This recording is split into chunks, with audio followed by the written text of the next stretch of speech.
Hello and welcome to We Never Met, the podcast where I have interesting strangers on every single week. Today we are live at the farm, Topaz Farm. I'm saying your last name correctly, right? Just to make sure. Yep, you got it. That would be a bad way to start if I mispronounced your last name. So if you guys want to introduce yourself real quick before we start. Yeah, I'm Jim, and I'm what I call the worst half of the marriage, and sometimes occasionally called Farmer Jim. Sure. And I'm Kat. Apparently, I'm the better half. That's new. I like that. And we're at your farm, which you guys, as we talked about before, recently purchased. And so I guess to go back to like your both personal histories of how you got here, where are you guys from, first of all? And how did you meet? You first. This is going to take so long. We got to do like the short version. Yeah, you got to interview younger people with less history. Yeah, there you go. No, this is the interesting part. All right, so I'll start. I'm from back east, moved a lot, Maryland, Jersey, Boston, New York. So total East Coaster, just basically by chance took a vacation on Portland and like so many other people kind of got hooked and ended up here in the 90s. I was supposed to go on a road trip to Montana to visit a friend. And basically the night before I was going to leave, she said, don't come. And I was ready for a road trip. So I was like, I've never seen the Pacific Northwest. So out I came. And got here, went up to Mount St. Helens, 2 hummingbirds landed on my finger. And I basically was like, okay, this place is pretty cool. I think I better come back. I didn't even get to the part I was going to tell you, which is knowing that I was going to move here. One night I was watching 60 Minutes. That's not still on, is it? I think it is. Oh, okay. Well, this was a long time ago. Sure. And I was watching 60 Minutes, and there was a segment on John Callahan, and they showed John. If you don't know who he was, John was a quadriplegic cartoonist, and he was like the original shock jock. And he was pretty amazing. But they show him like wheeling into Willamette Week to drop off his weekly cartoon. Yeah. And I'm watching this, and I'm like, hey, I should call that paper. That's pretty cool. So I call them and say, hey, I'm moving to town. Why don't you hire me? And ended up, this is actually quite relevant, isn't it? Ended up working there, which later is where I met Jim, but became good friends with John, who loved to claim that I owed him everything, my job and my husband, because if it wasn't for watching him, I would have never reached out to Willamette Week. And met Jim there years later. Maybe you should take over. My story's not as good. I came out here to go to college. I was from the Midwest, grew up in Chicago, and my college counselor thought I would like it out west. And why did you think that? Do you think? I think it was a little bit alternative for the Midwest, and I think that they just thought that I would be better suited on the West Coast. Go out there. Right, You're not allowed here anymore. You just keep going. And it was fine. I wanted to get away from the Midwest. Growing up there, I loved skiing and the outdoors and things. And I was, when you live in the Midwest, you can't really do a lot of outdoors things without going on vacation and getting on a plane or driving. So anyway, I ended up out here for college, and I did make the mistake of going back to the Midwest after college, and I went back to Chicago, and I lived and worked there for a while until I realized there was a reason why I left before. Sure. And so then I came back to the West Coast. One thing led to another. And so I had actually, after college, worked at Willamette Week, the alternative weekly here. And later I came back and I was working for Willamette Week again. And that's when Kat and I met. What were you guys doing there, like job-wise? I was the art director. And I was a sales and marketing manager there. I had this kind of weird deal with them where it was the late 90s and everybody wanted to get into like tech, be a .com. And they had made a deal with me. They wanted to form a company with me. They wanted me to be a sales manager and do some management things for them, but to try to find a company. And I think they were mostly thinking I was going to start like a newspaper or magazine. Sure. But I had because it was late 90s, and I thought I wanted to start a tech company. And so I had an idea for a software company, and Willamette Week ended up putting up the money and being my main investor and partner. And so I ran a company for a long time after leaving the paper. Yeah. Yeah. So I basically had a kind of long tech career thanks to that. Yeah. Well, I was happily a designer in New York before I moved here. Sure. And along the way, you couldn't really do the same quality or level of design you could do in New York. So I worked for an alt weekly, and that's why I thought Willamette Week would be a great fit. So I worked for an alt weekly, which back then, leaving New York, I thought was like sorry, is it okay to say this? It's probably horrible to say this. I felt like, oh, I'd never work for a newspaper, right? Like, it's so beneath me. And I started working for one, and I absolutely fell in love. It changed my life. It felt so relevant, from like designing these like things to sell products to all of a sudden, like, if I do a great job designing this cover, maybe more people are going to read this important article, right? Yeah. And it became a huge pivot point for me. And I ended up, after a few years, starting a company. All I did was design alt weeklies and newspapers and magazines. And then he first had started his company creating software for newspapers and magazines. And I know that's what inspired me, because I think I was just happily designing. I think I would have kept designing. But all of a sudden, he has this company, and he has all this flexibility, and he can go to the kids', school things, and he can do, he could live his life on his terms. And I was like, well, if he can do it.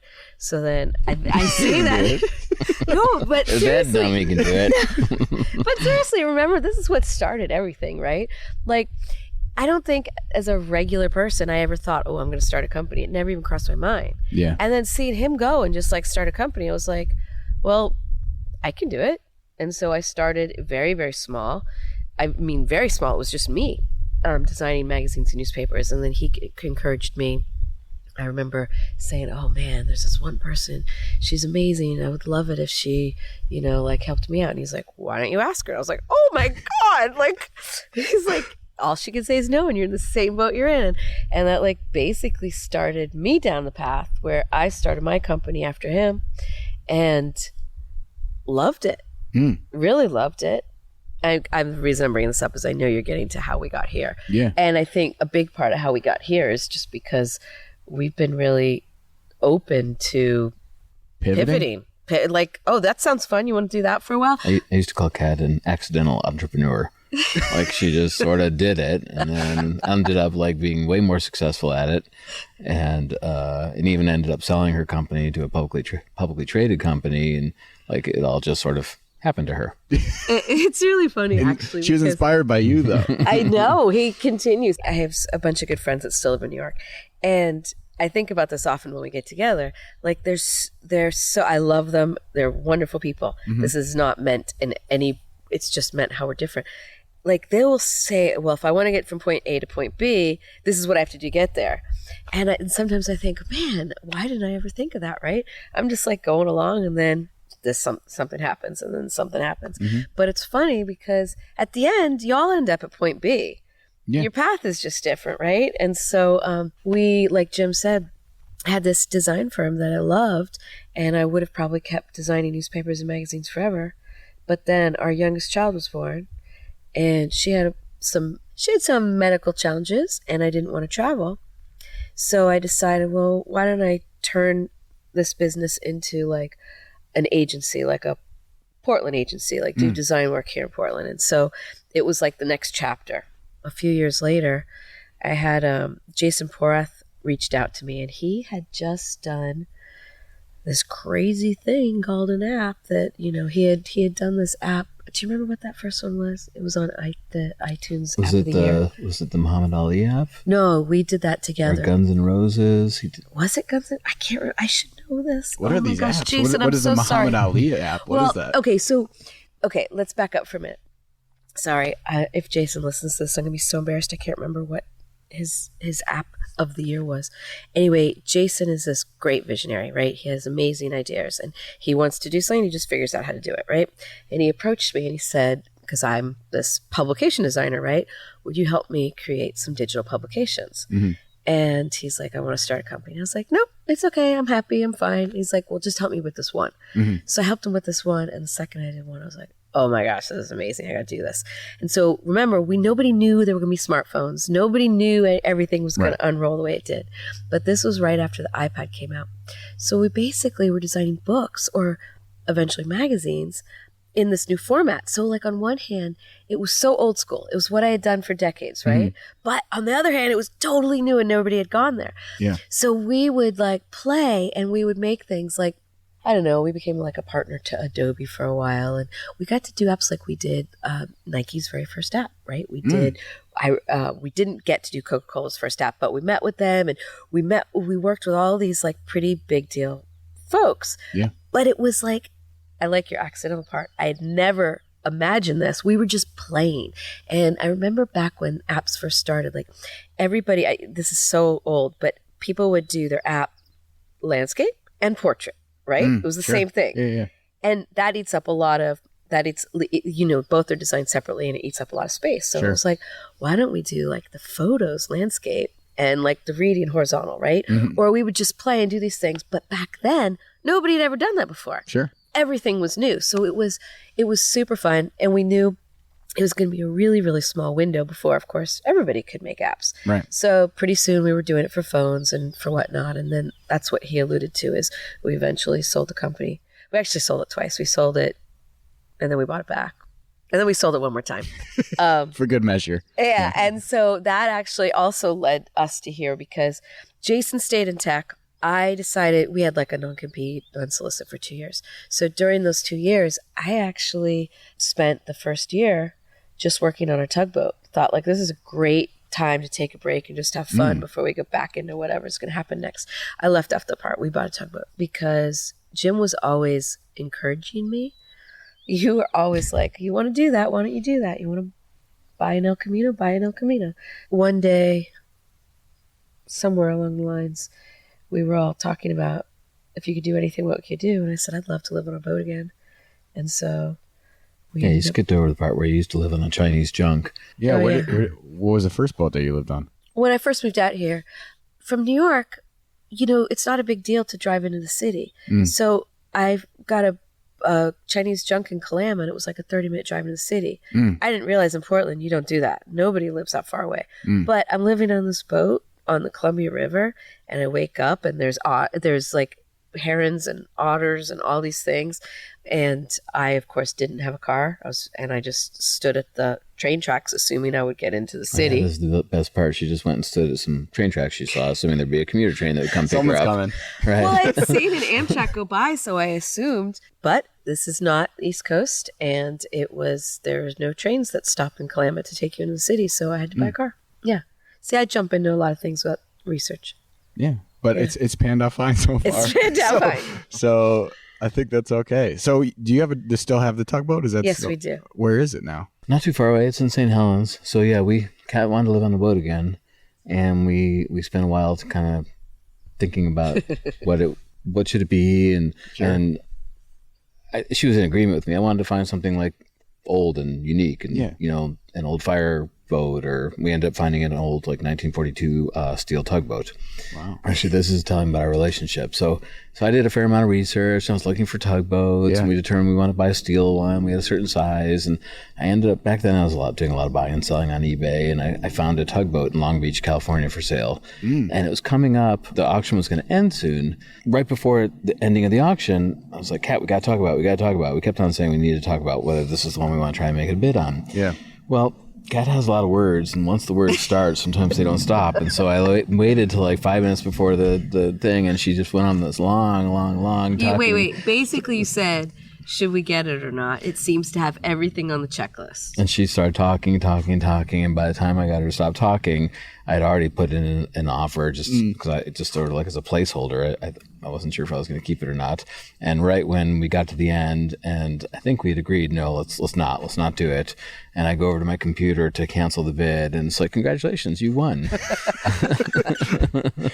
So the reason I hadn't read your email is I think I was really busy at the time. I think it was like we must have been working on it was when we were working on apps and stuff. We must have had some deadlines. So that meant right after we bought it, we still didn't do anything about it. It was still down in Long Beach, California. Until maybe 2 months later, we got a panic phone call that the boat was listing, which is really a big deal because if it had, now that we owned it, if it had sunk, and in California, we environmental disaster. Oh my gosh! Oh yeah, horrible. So I called a friend of ours, Carly, who grew up. Her dad is a Alaska fisherman. She grew up on the water, and asked her to come. And the two of us flew down. And I told Jim, we're just going to go. We're going to unload it. We'll sell it. We'll come back.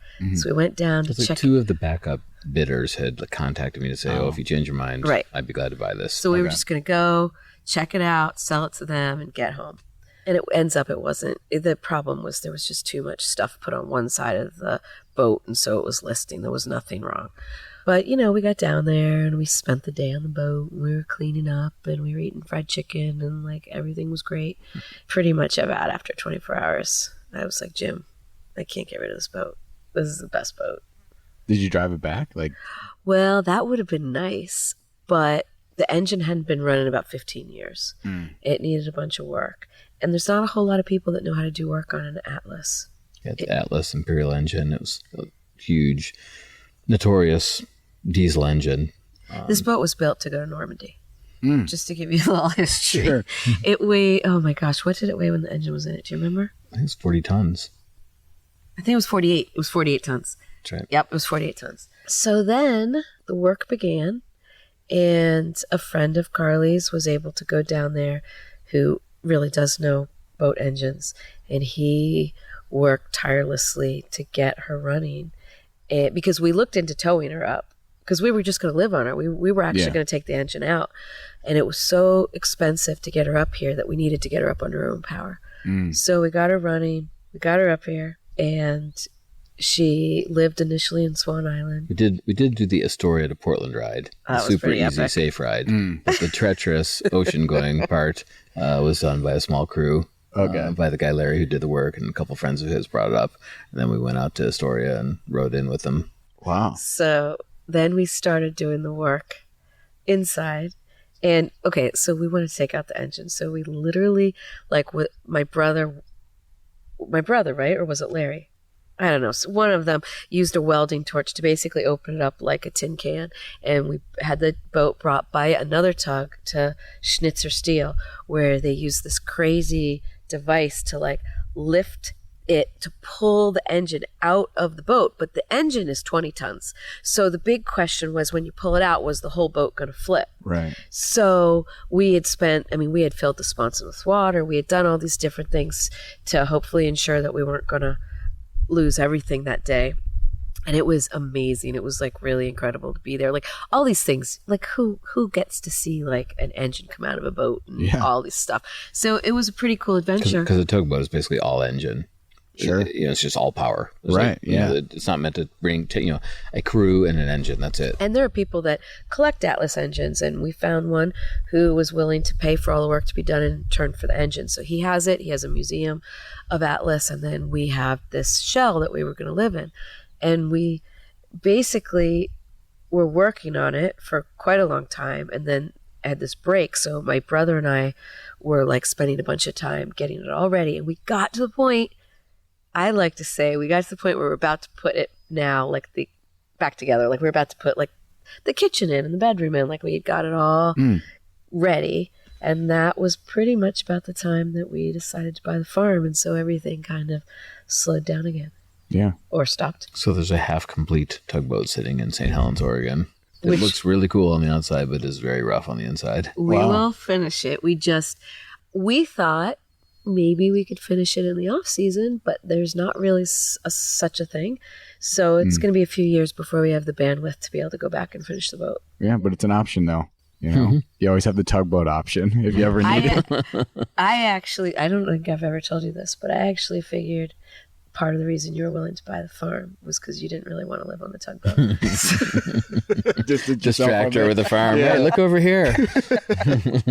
Forget about the tugboat. So, when did you get the farm? Well, the tugboat it continues because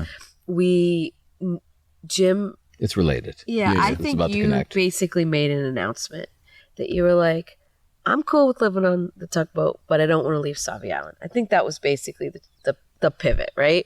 Well, after we bought the tug, we sold our place in Portland. We got a small little floating house so we could get our friend Carly's dad was like, just get on the river right away, get in a floating house. And we did, and it was epic. And we have otters and beavers and sea lions. And I mean, living on the river, I kept saying, I will never live in a land house again. It was pretty great. It was getting close to, like, where are we going to put this tugboat?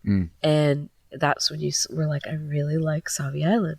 And there's not a lot of places on Sauvie Island you can park a liveaboard. In fact, there really aren't any that we could find. No, the county and the state, they really don't want any more. They consider it to be density on the river, like floating homes Like and the ones over there. liveaboards. Yeah. Right, they consider it to be urban density, and this is zoned agricultural, and so they really don't want more density, which is good for agriculture. It's frustrating when you're looking for a place to find a tugboat to live on. Sure. But yeah, so we had this idea that we wanted to stay on the island if at all possible. And was there some spot where we could, on the Columbia or the Multnomah Channel side, find a property that had some, essentially like a dock or a place where we could put this. Mm-hmm. Well, one thing led to another, and there was another farm for sale on the island, and the farm was for sale, and it had riverfront property. Mm-hmm. And their neighbors had docks. So we Right. had believed that we could put a dock there. Right. And so we thought, well, maybe this is the chance. And that one, the farm was for sale, but the people who owned it were willing to basically lease the land and continue to farm. And I was like, well, that sounds cool. We don't want to be farmers. Sure. Yeah. I'm not opposed to owning farmland if it gets us to the the waterfront property. Right. But then we ended up kind of looking into the farm, and And this is what happens. We were like sitting around going, well, if we really were going to own a farm, we want to own this farm. Sure. And like, we love being on the island, but there's something that's always been so magical about this farm. Like the first time, I don't know the first time you came here, but the first time I came here was in the late 90s. It was like on a school field trip. And To this farm or the island? to this farm. Okay. It was actually what was still owned by Miss Grandy. it was called the Sauvie Island Market. Yeah. And it was considered like the jewel of the island. It was a really like manicured, beautiful farm, lots and lots of flowers, but a big working farm. And you then could come pick your pumpkin, and they did a lot of school field very, trips. very wholesome. So yeah, Kat came out here for a field trip.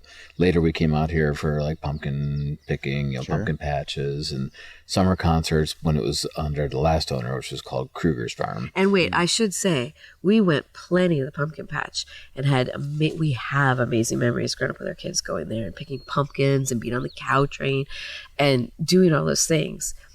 But there was just something like when we did come here. I mean, look, right? Like we're sitting under this magnificent oak tree, and there's Sun setting, The sun is setting. I'm sitting under a 400 to 500 year old oak tree with rolling hills, which you don't really get with Sauvie Island. Sauvie Island's pretty flat, but this actually has some hills. You've got the Marionberries behind us, and the You see Mount Hood raspberries. peeking up over there, I know. Mount Hood over there, Yeah. the corn behind us. It's just a really beautiful piece of land.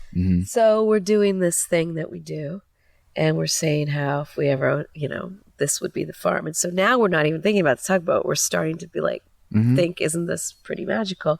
And our neighbor and friend who happened to be a real estate guy who was helping us said, hey, come to the last concert. Like every summer there were concerts. Come to the last concert. I'm having a bunch of my employees. Come join us. Come hang out with us. Because at that point, I don't think we came here every week, just once in a while. And so we came and we sat down with them on a blanket and we're enjoying some food and listening to music. And all of a sudden, the farmer got up on stage and announced, this is my last year farming. I'm done. I'm retiring. Right. This is it. And Jim was like, okay, just like when you told me to go ask Anne if she wanted to work with me, you were like, this is your chance. Go ask him. Go see if he'll sell it to us. So I was like, all right, we got nothing to lose. So I went over and said, if this is really it, will you sell us your farm? And I don't know if he was taking us seriously or not. And we did later learn that apparently he made that announcement. Apparently at every concert for like 2 years.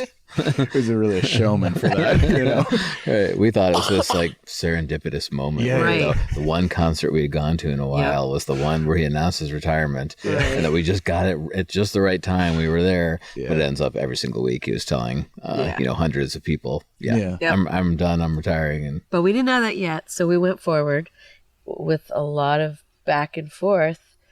We ended up January 2020 becoming the owners of the farm, and it was a painful negotiation. It was basically as is. That was it. Nothing was going to budge. And the reason that's a big deal is nothing worked.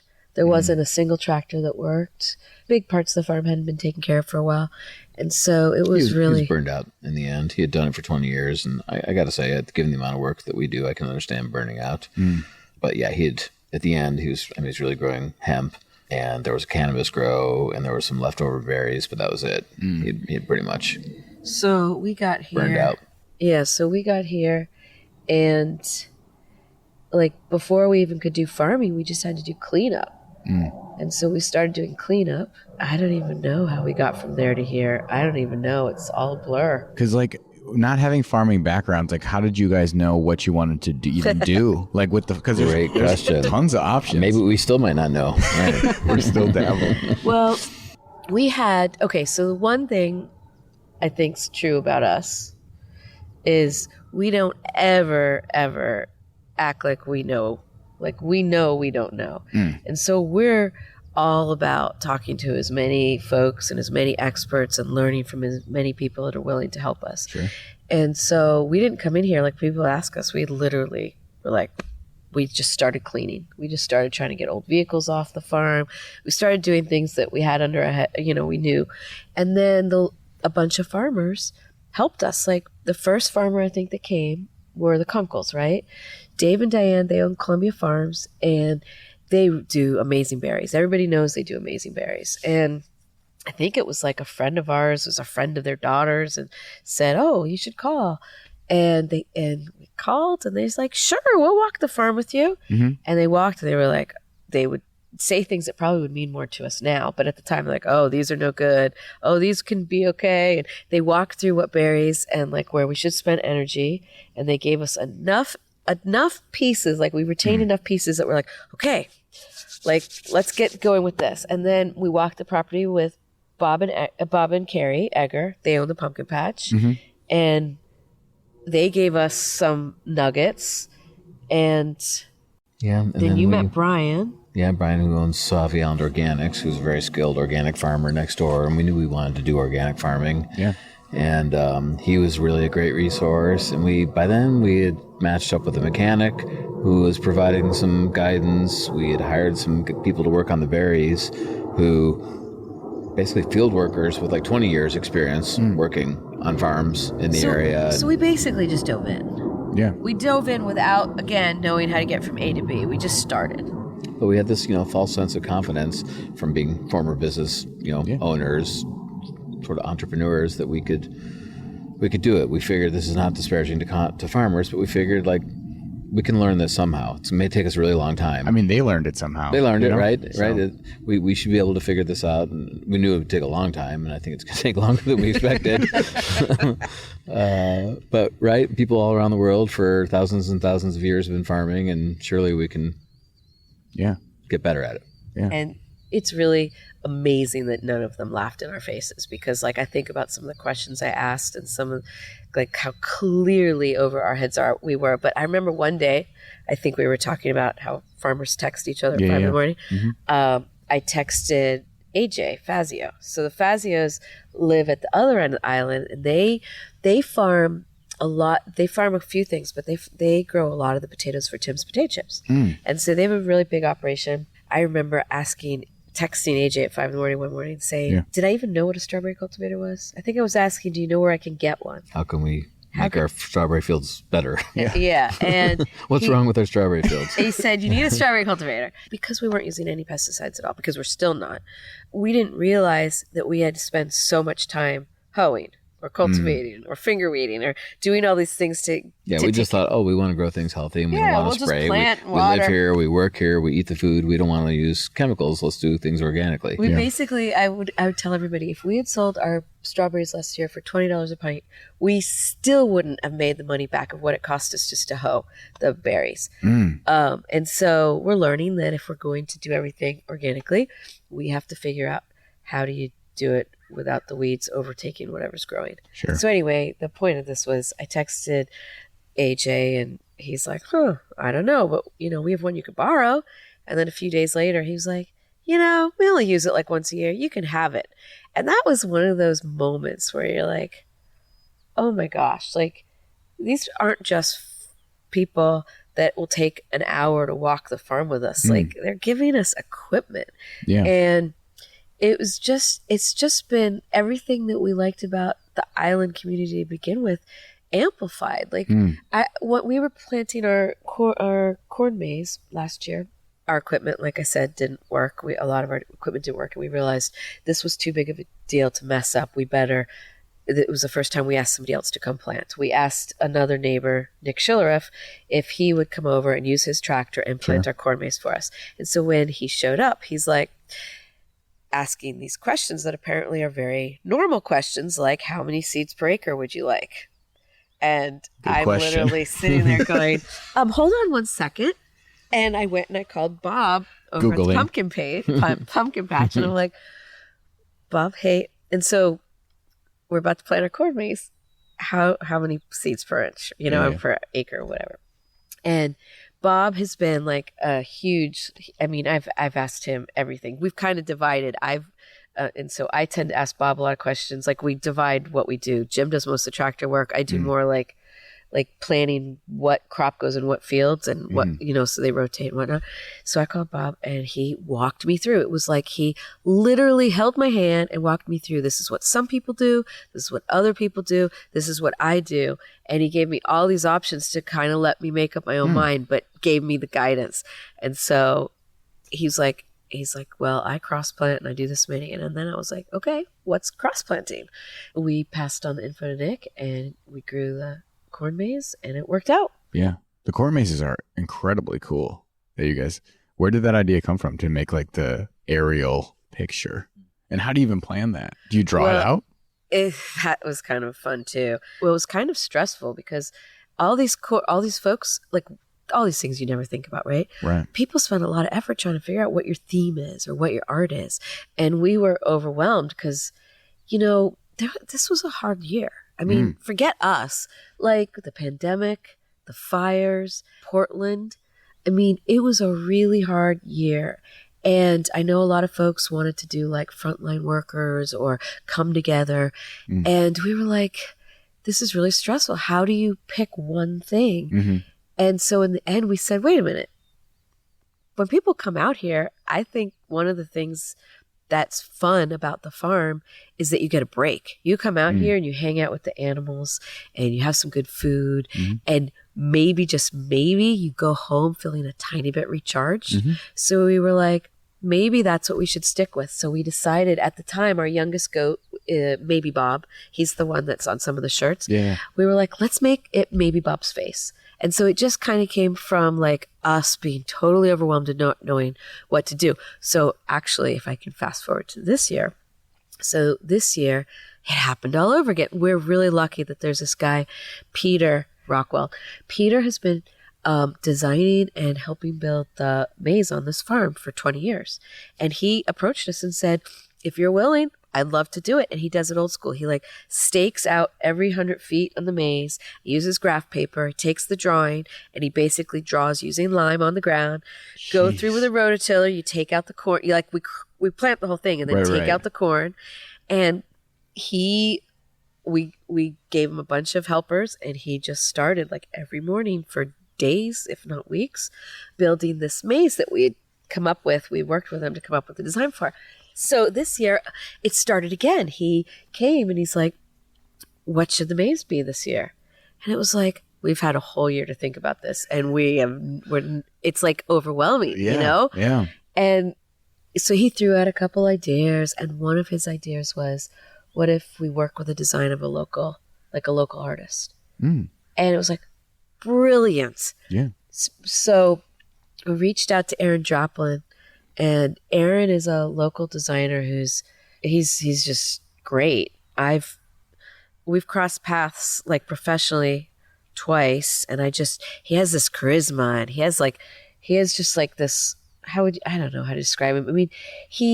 I think the real reason I picked him, honestly, is because last year he was here getting pumpkins with his family, and he was having so much fun, and they found this huge pumpkin that we were trying to find a scale that we owned that could handle weighing it, because it was like 100 pounds, and we didn't have a scale that could handle that weight.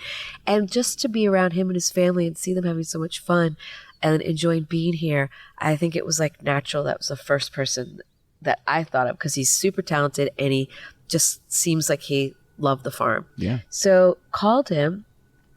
And I mean, he's like a big deal, just to paint the picture. I called him Sure. and he was like, hell yeah.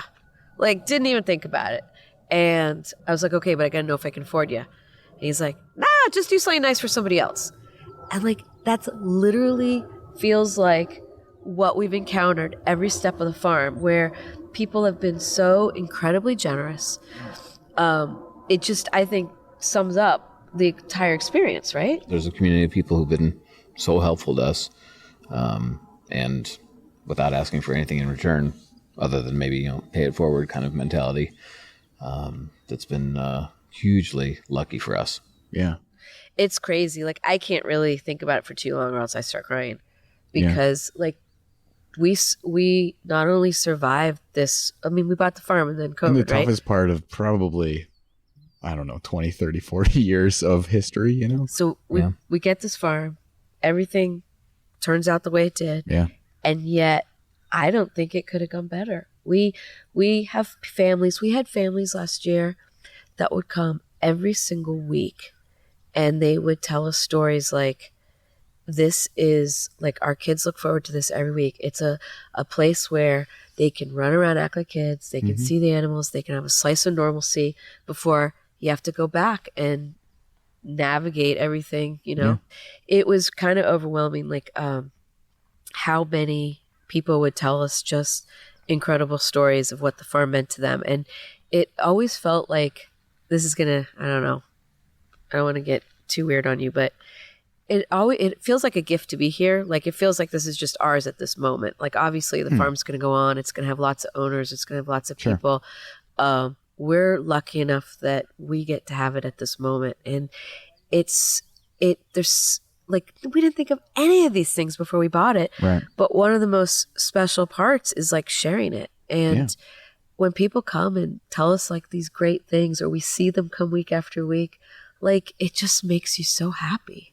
Yeah. I don't know what that is like, because I was telling you, I grew up in Wisconsin, and like some of my fondest memories are like going to like apple orchards or going to like pumpkin farms in the fall. There's something like so magical about like that experience. Well, it's funny you say that, because I always say that when we're interviewing folks about working here. Yeah. We always say, like, it's not, when people come here, it's not like going to the dentist, right? Like, when people come here, they're usually happy. Like, this is usually like a reason, right? Like, you're usually like, I'm treating myself to a day on the farm, or I'm going to pick pumpkins. So we're surrounded by so many people that are like happy or looking for a day to take a break. So, I mean, again, we're pretty insanely lucky.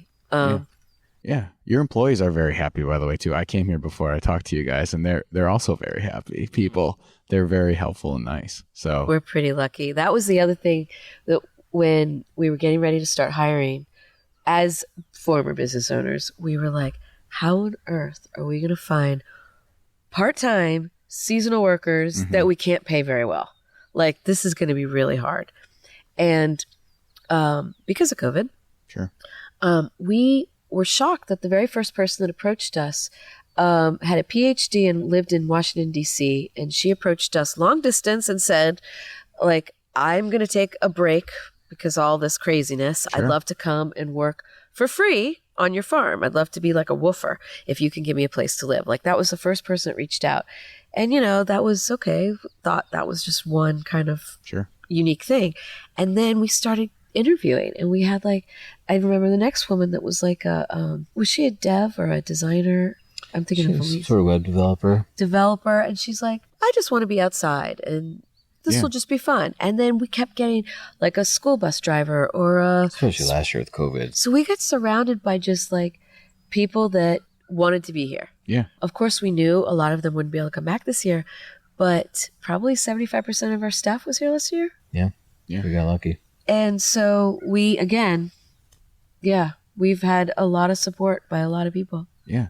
Well, I don't know how, because I don't know how you guys are with your staff, but just like talking to you now, it's very apparent to me why people of maybe differing careers would want to be like, hey, I'll work for you guys, because you guys are like the models of that, of like pivoting and being not afraid to try something new and not being afraid to like let's figure this out and see if I like it and go for it. So I feel like that makes a lot of sense. That's cool. That they Never would thought come. about that, but yeah, right. I mean, we have, without being hedonistic, we have a belief, right? Life is short, right? Yeah. You should do what you love and don't stick with the job, right? The model that our parents or grandparents all followed.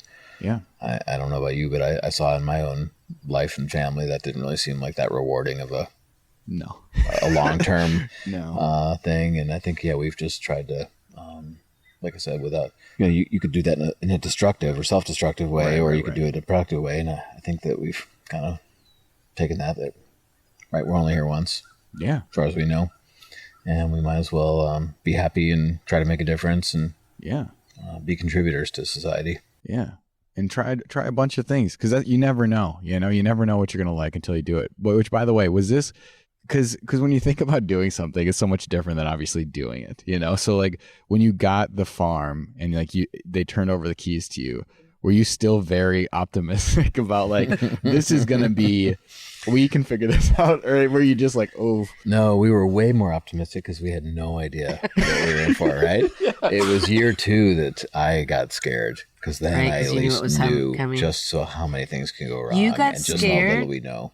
Yeah, we had very different reactions. And at first, I then was like, okay, now we know it. Like, now we know what's ahead. Okay, let's plan ahead. Let's do this. Let's get the seeds early. Let's do this. Let's do this. And so I was super optimistic.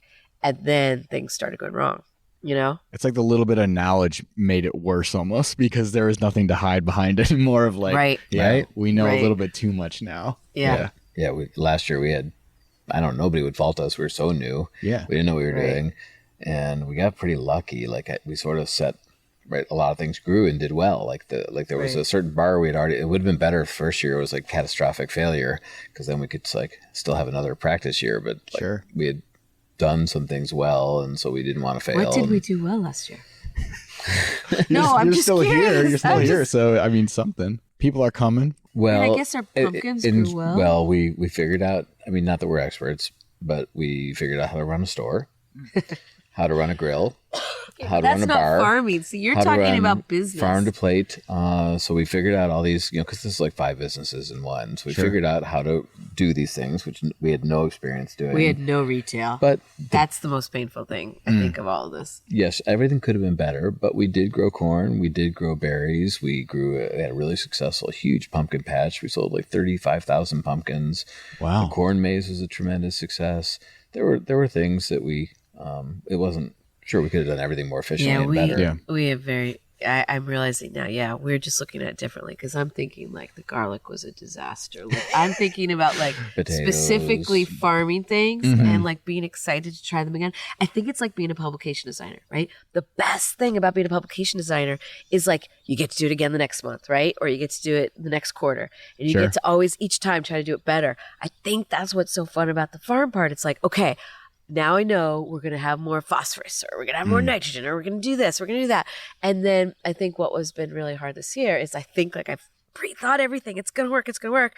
And then you get intense heat, or you get a cucumber beetle, or you get something that you've never thought of. It's like, oh, I thought of everything. And, we're really lucky that we have the market and the farm to plate, because if we were relying just on farming, we'd already be out. We'd be shot, right? Like you look at these farms that only farm. Right. I don't know how they do it, because there's so many things that are beyond your control. Yeah. One thing goes wrong and you lose. Okay, let's take our berries with the heat. We're being all positive to everybody, saying we still have these berries and those berries and these berries, but there are about 10 rows of berries in front that we planted a few months ago. 10. Yeah, more than 10. It's about 20 long, big rows, huge area of raspberries that we transplanted from another farm this winter. So, meaning we spent multiple people, weeks transplanting, taking care of, and in that heat, they're all gone. So, thousands and thousands. And maybe permanently damaged. Yeah, we just don't know yet. Wow. Yeah, most of them are pretty much gone. So, if we were relying solely on farming, we would probably not be sitting here happy. Like, we're happy. We're thinking about all these great things and how magical it is, but we might be in a different place. I mean, this is at the end of our careers. We put aside money. We have a little bit of cushion to make these mistakes. If we were starting out and these things happened, we would probably have to sell the farm. You know? Yeah. Well, it's interesting you bring that up, though, because I talked to another farmer once, and she said the reason that she got into farming was because her first farm experience was like really bad, where it was sort of what you're talking about before, all overgrown, like not really well kept up, but there was still stuff there. There was still little like, you know, potatoes or something. There was still stuff that they could farm in there. It was really inefficient, but there was like something at the end of it still, even if you do it really poorly, you know? So she's like, that's why I kept going, is because if it's this bad and we can get something, that's pretty cool outlet. A lot better. And this farm is lucky because, like Kat said, we can fail as farmers and we have other ways to stay in business. Yeah. We want to be good farmers and we're trying really hard. You know, we're putting everything into it, but we have this really luxurious situation where we have a farm stand. And if we can't fill it with our own food, we could fill it with our neighbors. You know, we buy a lot of produce from the island for whatever we can't stock. We've got the food, the farm to table dinners, you know, there are all these other things that we can do that make it lucky because, right, if you were just really farming, 100% farming, you definitely have to be more skilled than we are. I did want to talk about this before we wrapped up here. You guys have a new concert series coming to the farm, which is where we're sitting actually right now. 24 hours from now. And I mean, the fall's coming, so I'm sure it's a busy time for you guys as well. So where can people find out like more information about what you guys are up to? What are you doing? Events that are coming up? Everything's on our website. We're going to try to do a better job to spread the word, but can we just talk about the concerts for a second? Yeah, for sure. So that was really a big deal about this farm before we bought it. Like, it was such a place everybody came together. They would always have these free concerts. Well, I guess it wasn't free. You had to pay for parking. And so you'd come... $20 per car is basically what they charged. Right. So you'd come and you listen to music. And even if you weren't listening to music, like kids are running around, parents are having a glass of wine. It was like that feel like I can go and hang out with all these people and be part of the community. Right. And we really wanted to do it. Well, then COVID hit. So this year, you know, only a few weeks ago, we were like in extreme lockdown or whatever it was. Right. So nobody thought there was going to be concerts. And then we didn't know what would be allowed. So we were trying to get really creative because we knew if we just had the free concerts, we couldn't control the numbers, or, you know. 1,000 people could show up or 2,000 people could show up. So we decided to do tickets only, and that would control. So, and then of course, you know, things evolve, and now probably you could have a big, huge, giant free concert. But this had already like back when we were booking bands and coming up with everything, we were like, we need to think about safety, having it in an area of the farm where we can control access, so that people are, you know, not wandering on tractors, sort of safe and And so I mentioned that because the hardest part about the farm for me personally is the retail aspect. And like 99.9% of the people that come are like so happy. It's so wonderful.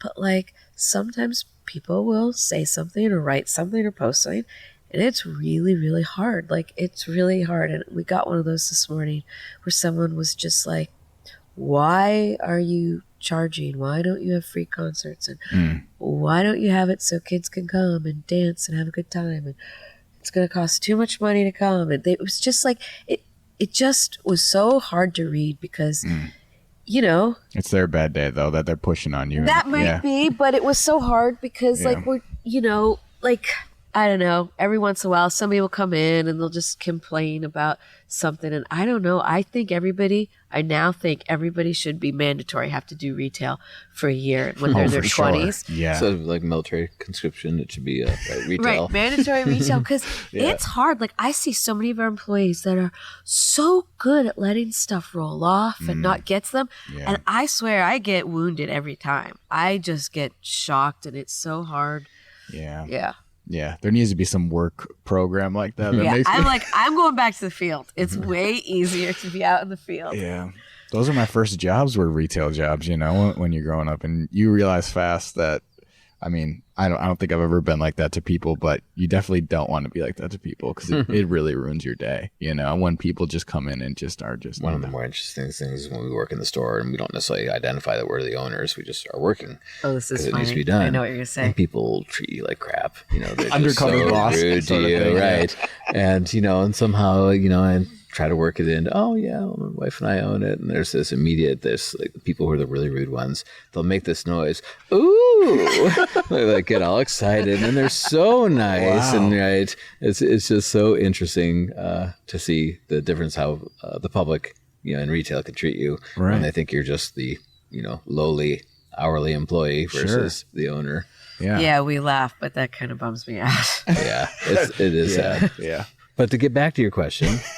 I don't remember what Cat's the question pretty good. is. I mean, it's like a blog style website. You're more in the off season. You do a lot of blogging and talking about what's going on the farm every week. I forgot about that. Last year, we religiously every single week did a blog, and I didn't know if anybody read it, but it was pretty cool. I read a couple Every of them, once in a while, people would come in and go, "Oh, is this Rita? Is this this?" And I'm like, "Oh my gosh, they read it." But this year, and I know. Like, people said the nicest things, and I know I'm supposed to do it. We've been so busy. I don't know how we did it last year. I mean, we must not have been farming as much because I do not know. I mean, we get up, like I said, between 4 and 5 every morning. We did about 9:30 at night, and we passed out. I don't know how we'd make the time to write it. Yeah. That was your Sunday morning thing. You'd get up at like 5, 6 in the morning and write it every Sunday. You put too much thought into your writing. You would spend a lot of time, and it took really long. It's called, culling the photos and captions, and it was great. But I think the only way you can realistically blog is if you're very quick. Right? Okay, this is spoken by the guy that was not blogging and didn't realize that every photo to upload would like take 20 minutes, and it would take so long. Also, I wanted to say your Instagram is a great way to find stuff going on because that's how I figured out about. The concert series, the marathon. I found out from I don't know. Nice. I don't know if you're posting. Our daughter does it. Okay. Our daughter does it. Whoever's she does such a great job. Yeah, we have daughters in her late 20s, and that's the right age for somebody to be doing the social media, not old people like us. They do well. We did a really bad job talking about our family because it's such a huge part. Like, it's such a perk. When we bought the farm, it wasn't even on our radar that this was going to become such like an amazing vehicle for spending so much time with family and being so close. Like, our oldest daughter, who works for us full time and does the Instagram, like, we probably saw her if we were lucky once a month, and now we see her every single day. Our youngest daughter spends probably 5 hours a day taking care of the animals, cleaning the animals, grooming the animals, feeding the animals. Not all of our kids are here, but it's like, even for our daughter that lives in London, she's thrown out that as her daughters get older, like coming and spending summers with grandma and grandpa on the farm. Like, it's such an incredible, like, my brother and dad are here and niece are here 5 days a week helping us. It's such an amazing gift that we didn't. Right. In today's society, right? Like, it's rare to work with any family members. Especially that many family members. Especially multiple generation, right? And still speak to each other. And still keep going like every day. Yeah. Like, they come back here by choice. We don't make them. Yeah. That's really cool. Yeah, it's a cool thing. Well, I mean, it's like so beautiful right now with the sun setting. So thank you so much for having me out here, and thank you for taking the time. I appreciate it. Thank you so much.